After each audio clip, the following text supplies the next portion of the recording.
Previously on Not the Voice, the Microphone, the Pass the Mic story. I think that was the first time also we had more people who matched our voice. So we had Aaron, you know, obviously Elle was there, you know, it became something where we opened up now, there are other people that can also hop on Pass the Mic and replicate the same energy that Pass the Mic has. And it's not going to be us, but it's like, it's another person who's like, just like us. They do all the same things we can do. And that was like a big change. And so we carried that energy into October when we had our meeting in Memphis. So we had a live show in Memphis, which was nuts because we had a live show in Memphis on like 2 days notice. I'm trying to get on your level. So we still have a live audience here. Live audience, make some noise. Where y'all at? Where y'all at? Woo! Again, we are here at Fellowship Memphis in the great city of Memphis. Wasn't it like 2 days notice or like 3 days notice or something like that? Or a week? It was very short. Yeah. It's like super short. Maybe a couple days. Yeah. My brother, I cannot remember his name, but shout out to him. Hooked us up with this church. Hooked us up with the church. It was actually Brian Laritz Church. Jason. It was Jason. Yeah, Pastor Jason. And it was actually a campus of Brian Laritz Church. And he was like, yeah, you can meet up here, open it up. We didn't know who was going to show up. Now, mind you, I think like first at that point, event. like our first live event, we had never done a live podcast before. We don't know what we're doing. I think at that point, 80 people showed up or something like that.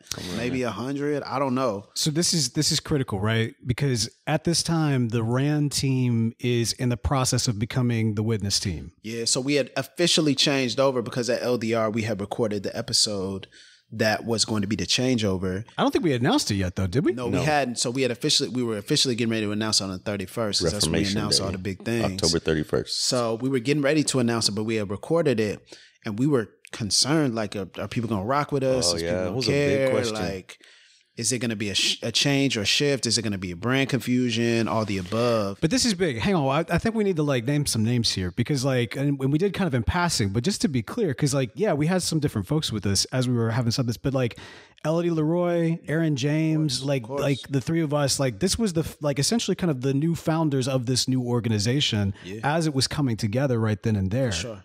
Crucial. Like, we're doing all the stuff. We didn't know what to do with ticket sales. We didn't know what to do with airs. We didn't have our Stripe together, like all the above. And then we see all these people and we're like, dang, so should we sell some merch? Like before this, what happened that day before the event is we all got together and we asked the question that says, okay, if we're going to do this thing called a witness, do we all need to live in the same city? Mm-hmm. Do we all need to start a church? So the argument was, let's live in the same city. Let's start a church. Canon event. And I was like, what in the world are y'all talking about? Like everybody was like, oh yeah. I was like, what? Like how we having this conversation? And I remember Bo was so upset. He was so mad because he was like, bro, this is the moment we come together, have energy. And I said, actually, well, why don't we just do like a tour or something? Like, why don't we just do a tour? Which is so weak, like compared to like all moving into the same city and establishing something. Like it's a completely different, there's a what if there was a what if. Yes. That's the what if, because we've always talked about like the what if we didn't do this, what if we, and on things that we would have never done. But like, what if we had actually done that? Like, that's a completely different timeline. All of this looks so different. What do you think would have been different if we would have moved to for those of you who are wondering, we were planning on doing three things. We were planning on all moving to the same. This is the proposal: move to the same city, theoretically Memphis, move to Memphis, start a church, and then start a denomination. Like those are the three things we were doing. Churches, possibly a seminary. There was a couple of different. Yeah, and then there was a seminary institution. And I was just sitting there like, I remember, so what was wild was Aaron was going with it.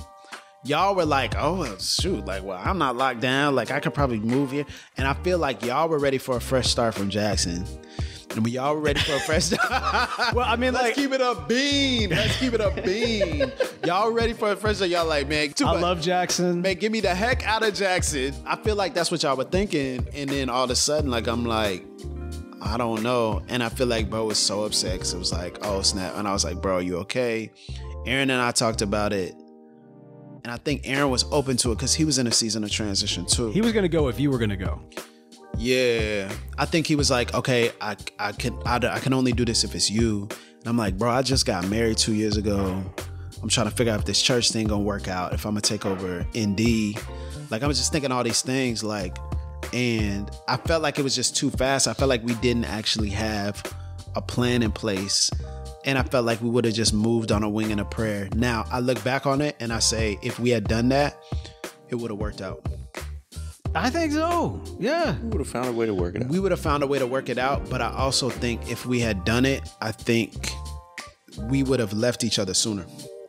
So we still together. Conceivable. Yes. We still together. It would have worked out, but I think we wouldn't have made it through the pandemic. Like, I feel like it's one of those things. That's interesting. What would the pandemic have done? Or would there even be a pandemic in that alternate timeline? No, but that's important. So, I mean, if y'all are wondering, there was a time where we were talking about planning the church, making it real, planning the church. I feel like we would have lost the PTM energy then, though, for sure. It speaks to the refugee status many of us felt. Right. And the searching for a landing place. And is that fair to go in as refugees into a city that you don't have ties with and establish a church like that when you're not tied to this? Like, there was a lot of Yeah, there were two things that I think we were considering. In fairness, I think the two things that we're considering is Memphis is a place where they killed King. Mm-hmm. And Memphis is the hub of so many different church movements, including Church of God in Christ. Mm-hmm. You know, I feel like it was like very symbolic city. It was like a very symbolic city. Yep. We were like, let's start something new here in the shadow of what has already been. In the South, centrally located. In the South, like all that. And I feel like that's kind of the energy we were on. And I just couldn't wrap my head around it. So then I suggested a tour. And then right after that, we go. Hang on now. You suggested a conference. No, I suggested a tour. I thought I suggested a tour and push back to the conference. No, I suggested a tour. I remember it because you were like, okay, yeah. And then someone else had, I think it was Aaron had said a conference or Jamar had said a conference. But I know for a fact I did the tour. I think you incepted me on this one. Okay, fair enough. No, I mean, I believe you. Like literally put it in your because remember I was saying like, let's go to London. I was like, let's go to London. Let's go to Cape Town, South Africa. Like I was like, let's do a real thing, international, right? Like let's do an international thing because we had so many. At that point, y'all, you got to understand we had so much juice in 2017. Okay, this is what's in the works. Okay. Yo, we are going to see Black Panther in Pensacola. Everybody, we invite all y'all to come see Black Panther with us in Pensacola, Florida in February. Get your clothes with your ready. Costume. Man, this is gonna be crazy. Okay, I gotta get past that. Yeah. Let's get So our other cities. Yeah, there are some other Not cities. just Pensacola. Okay. Yeah. Where my Dallas residents at? We coming to Dallas. We come in no particular order. No particular order. Where my DC residents at? Where my Hotlanta residents at? Where my LA at? LA and Where my New York at? New York City. Where my New Orleans at? We might even take it international. What? Maybe. Where we gonna go? Jamar? Lines up. We wanna Like it was like so much hang out gas with our chaps that it was like, what could we do? And that's to the point we were literally like, oh, we could probably raise enough money to plant a church and move everybody here and everything. That's how much gas we had in that that's moment. before we even changed the name. That's before we even changed the name. Then the name change comes. People are talking about Jamar, I can't take it no more. Bro. Okay. We gotta tell them. All right. What's the name, brother? We changed and ran. Well, so what's the name? What are we now? Who are we now, brother? The new name of the Reformed African American Network is The Witness. Subtitle: A Black Christian Collective. The Witness, a Black Christian collective.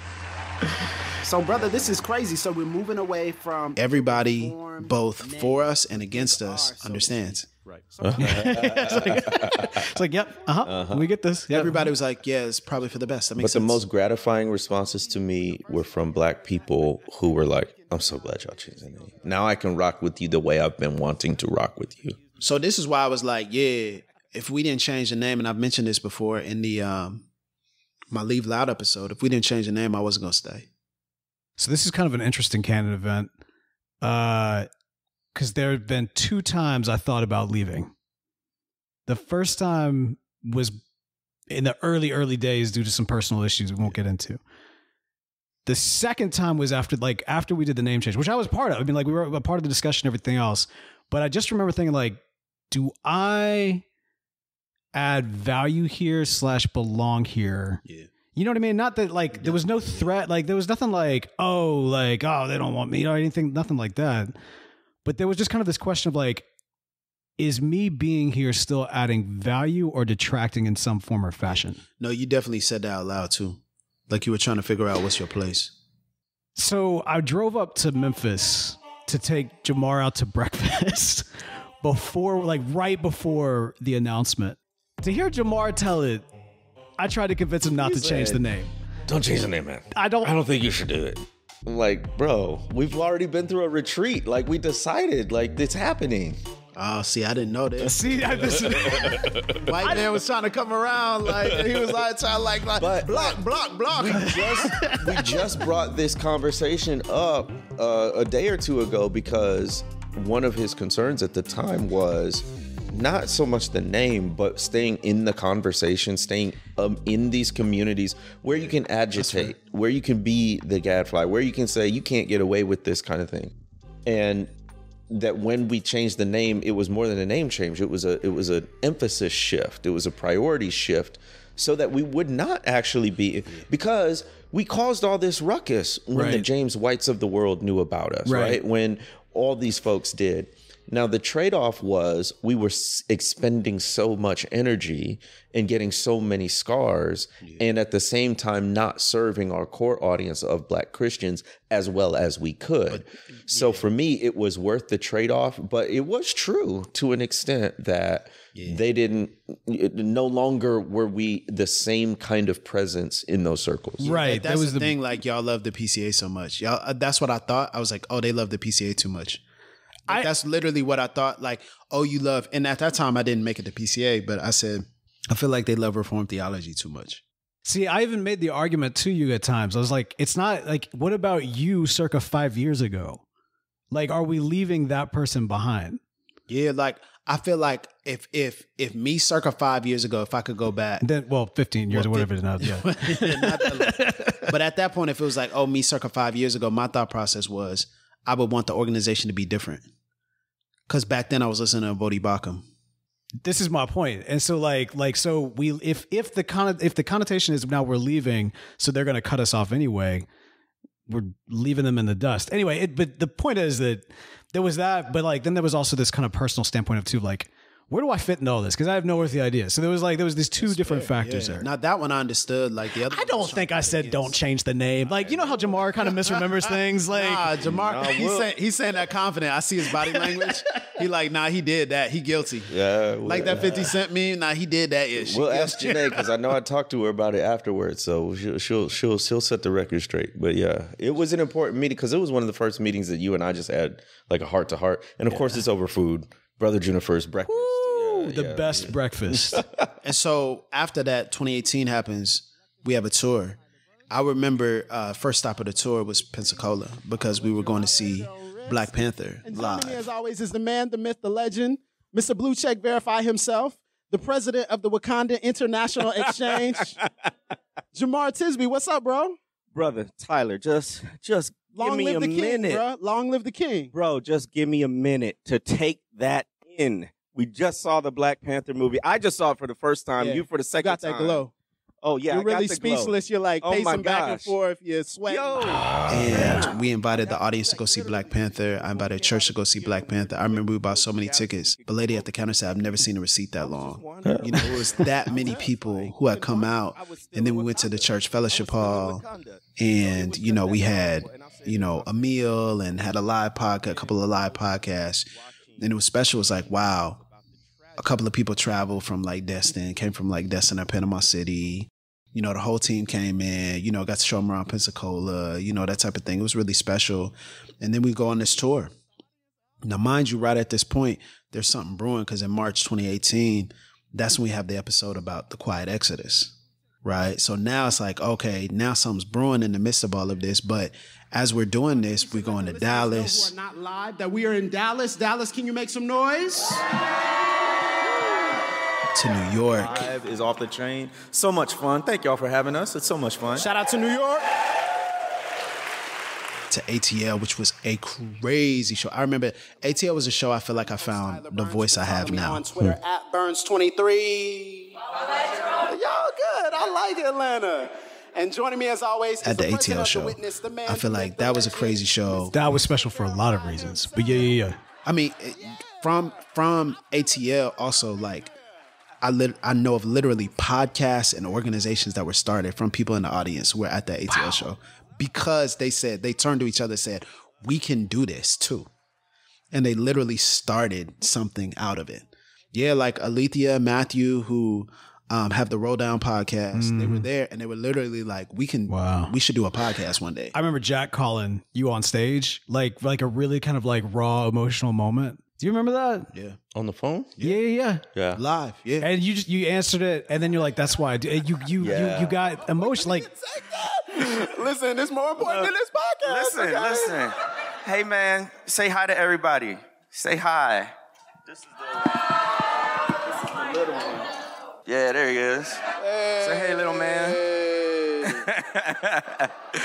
What's up, man? Superhero. Hey, buddy. It's good to see you. I'm recording a show, but I'll talk to you later, okay? Love you. Bye-bye. Oh, give it up for that.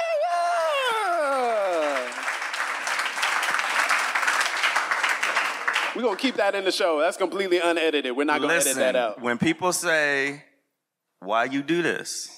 That's it. Yeah, talk about it. I mean, real talk. So my black son doesn't have to live in the same kind of world that I live in. That's it. Jamar doesn't get emotional all that much. And so it was real special. It was powerful. Yeah. That was really nice. So we hit those cities and then we had the DC house party, which was epic. DC, what's happening? They sound tired, yo. That's the itis we just ate. That was great. It was just, y'all had a big old debate about hip hop. From Kanye West. That shaped. No. You guys, hold up. So what you're telling me is 808s and Heartbreak did not have decades-long impact on how hip hop presents itself. That's what you guys are saying. Someone stand up and tell me that. Yeah, what they preferred 90s or 2000s. I just said 2000s. I said my preference and everybody attacked me. And then I stood my ground and then they end up talking themselves in circles. That's how I remember it. Man, if you haven't noticed, Tyler wins every argument, according to Tyler. I lost a lot of them. Nah, I took an L on that one, but it was more like, I'm cool with taking an L because I feel like y'all aren't going to acknowledge what already is, which is... anyway, I'm the house party. That was a cool concept. It was the first time we ever tried something like that. Yes. Would y'all want us to bring back house parties? Well, so that was before, right before Airbnb shut down, the ability to do that kind of stuff. And so, it was have to get somebody's house, somebody's real house. Oh yeah, invite us if to your y'all house. want us to do house parties, hit us up. Seriously. That'd actually be. I think we would do that. I think that would be a lot of fun. For folks who aren't familiar. Yeah. The house party was... it's not like House Party the movie, like a PTM live. Yeah, although we did use the house party logo to promote it. It was very good promotion. Man. We had it was a PTM live, but instead of a larger venue like a church fellowship hall or whatever it might be, it was literally in the living room of a house, and it was a more intimate gathering. It felt like almost like a tiny desk type of thing. Yeah, it was just really cool, smooth, chill, grown folks energy. Honest conversation. It was much more interactive with the group. Incredible. It was a great time. The energy on there was amazing. It was, bro. It was family reunion. Yeah, it was very. I honestly, as cool as it would be to do that again, I don't know that we could. What do you mean? Tickets available. Exactly. I feel like if we were to try that now, it'd be very interesting to see how we would manage the demand. Oh, I don't know if we on that level. We would need Jay-Z's house. I don't know if we gotta have Chris Brown's house for that. I would be down 30 people. I think that would be. I guess we wouldn't promote out the location publicly. I guess that's what I'm trying to figure out when it's somebody else's house. You know what I mean? So, what's interesting though? What's interesting is right after that, I went to South Africa, and this was a canon event for me, a canon moment. Because I went to Cape Town and I was speaking at the Justice Conference South Africa, and it was, I think it was 1,000 people in the room, whatever. So I rocked stage over there, did a justice thing from the states perspective, from the perspective of the states. From drinking in your beautiful country and culture, from the opportunity to worship with you today, listening and learning from you, I feel like this feels like home a little bit to me. And it feels like home not just because of a geographic location or because of a place of genetic origin, but it feels like home because of our shared spiritual communion in God. It feels like home because wherever the people of God are, no matter what country and continent that might be on, there is refuge and safety. So the question that a lot of people came up to me afterwards because for them over there, like for some of them over there, I looked at a lot of them and I saw, wow, y'all are incredible. Like y'all have lived, y'all were born into apartheid. You know, you saw it go down, like that type of thing. I looked at them like, y'all are incredible. They looked at us like we were superheroes. It was weird, like, because they were like, oh, we can't, where do y'all get the ability to be that bold? We seem really free. Yeah, like there was like a freedom. And then this it's so funny, this white guy down in South Africa, shout out to John. John says, hey, we got this podcast, Yola Mensa, this organization called Isifambano. Like, hey, like, you know, we'd love to, there's a couple of people that really like listen to the podcast, love it. Before you go on Sunday, like, could you swing by? Like, I can swing you by. Now, I don't know this man from nowhere. Like, but a couple of people are like putting dubs on him, say, yeah, no, he's cool. So go to his house. I walk in. I'm expecting, you know, it's like 5-6 people there, you know, like, cool. Thanks for listening to the podcast. It was over 40 people in his living room.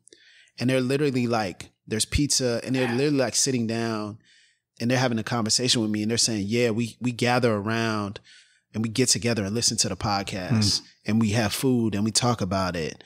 And they're asking me ministry questions and all this. And I'm like, I was just like totally unprepared. Like it was like an interview, like a non-recorded interview. I was totally unprepared. They're taking pictures with me. They're like, can I take a picture with you and everything? I'm like, that was a moment where I was like, oh snap. Like people are actually caring in Cape Town. On another continent, in another continent. On a whole nother continent. I'm like, what? Like we need to be listening to you. Right? You know? And that was a moment of like, it actually really, it made Pastor Mike holy. It was like, this is holy work. It's holy work, man. Like stuff they be going through, dog. Man. Like people don't know. I heard their stories. Like I looked in their eyes. Like, I was like, nah, this is holy, man. Like I've got to take this thing serious. And I looked at what I was doing, you know, here, and I was like, I ain't got it that bad. You know, like let me get up off the mat, let me pick my head up and stop feeling sorry for myself. And let me make sure these episodes are excellent. It's just we're being like open and honest about things. Yeah. And like confessing things. I remember in DC, you telling me about your experience there. And I also remember part of that conversation led into the conversation of what does the witness look like beyond us? Yeah. And specifically thinking, like, what is, with Jemar Tisby being such a big name, you weren't part of this conversation, Jamar. Is Tyler and I were talking like with Jemar Tisby being such a big name, he's gonna, like, we were like, Tyler was like, Jamar's gonna blow up. He's gonna be huge. Not the first time he was wrong, but no, this was speaking prophetically to didn't I like say that? I say he's about to blow. Yes, up. like very specifically speaking what your career was about to be. I said bestseller. I said that. Yes. I said that. Prophetic. Hey. There was this question of like, okay, so what does, if it gets to the point where he needs to launch beyond us, or how does the witness exist and thrive as the witness, not just a Jemar Tisby, you know, product or something of that nature, right? But like to be its own thing. What is this thing that is still early on? What is this going to be beyond us? And so a lot of conversations started happening then and there about how do we legacy build even now in its infancy. You remember that? Yeah, absolutely. I think 2018 though, and Jamar, you can speak to this probably, like that was the year we felt like, oh, the witness can be a major thing for the future of the church versus just something we do. Well, we had this newfound freedom and energy now that we weren't the Reformed African American Network. Right. Because in some ways that was a tether to an identity and a community that didn't appreciate us, didn't really want us, as it was evident.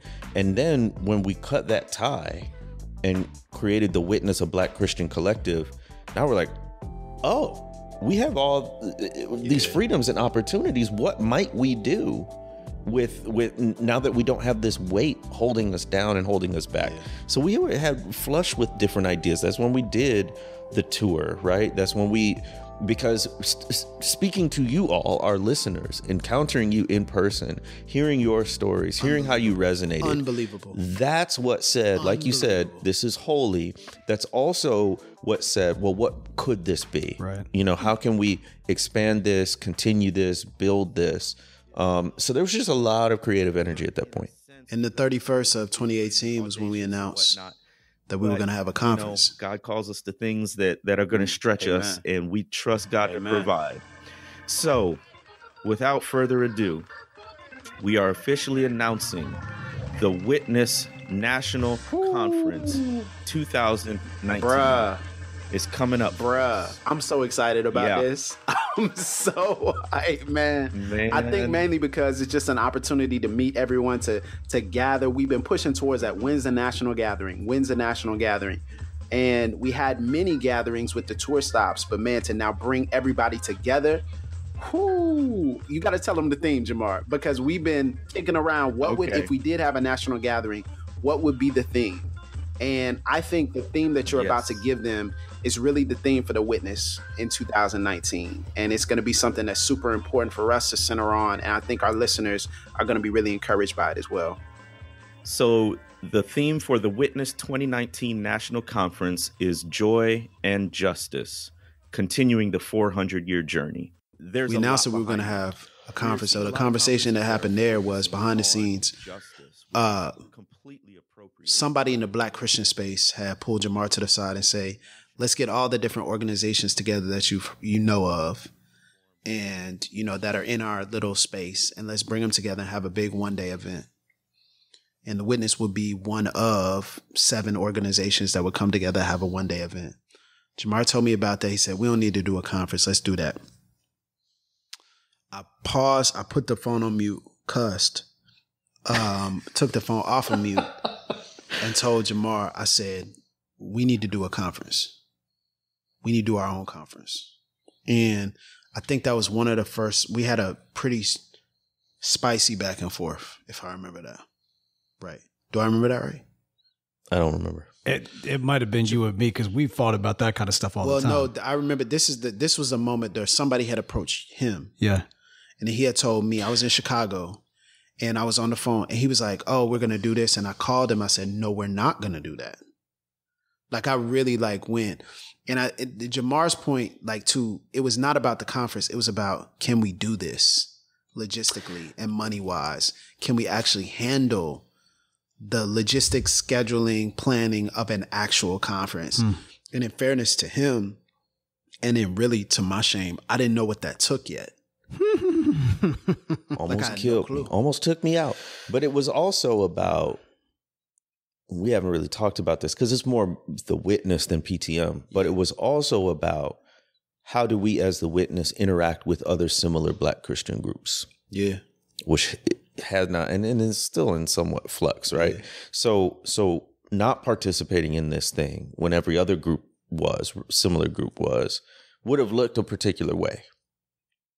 Yeah, I think, you know, it's been interesting. Which that conference never happened, by the way. So yeah, it never happened. I think a lot of different groups that, you know, people would know of when they're in connection with us, I think we really respect their work, think their work is dope. I think part of what makes us is the unique voice, and not just the unique voice, but the unique ethos of almost like these folks even make. It's almost like, we make even Black Christian folks uncomfortable. And that's part of the appeal, because part of the appeal is nobody signs our checks like that. So we could call out anybody, right? Now that works in reverse, because sometimes it's like, we become overtly isolated And I was having a real good conversation in an event both he and I spoke at. Well, no, it was an event he spoke at. I did something small, but it wasn't a keynote or anything. But it was me and Sho Baraka. And when we sat down and talked, it was really cool to hear him talk about what he was navigating, what I was navigating. And it really gave light to both of us to say like, oh, snap, like, you know, we have a lot more in common in this work than what we knew. He's like, man, I didn't even know this. And he was saying some things like, man, I didn't even know that. You know, and it was so there's like an unhealthy isolation when it comes to like things like And Campaign or like a Jude 3 or like, you know, back then when they had Call and Response and Just Gospel. But then there was another side of things, which was like, you know what, fam? We got to kind of be that space where people don't feel like we're so close that we couldn't take a different opinion than somebody else.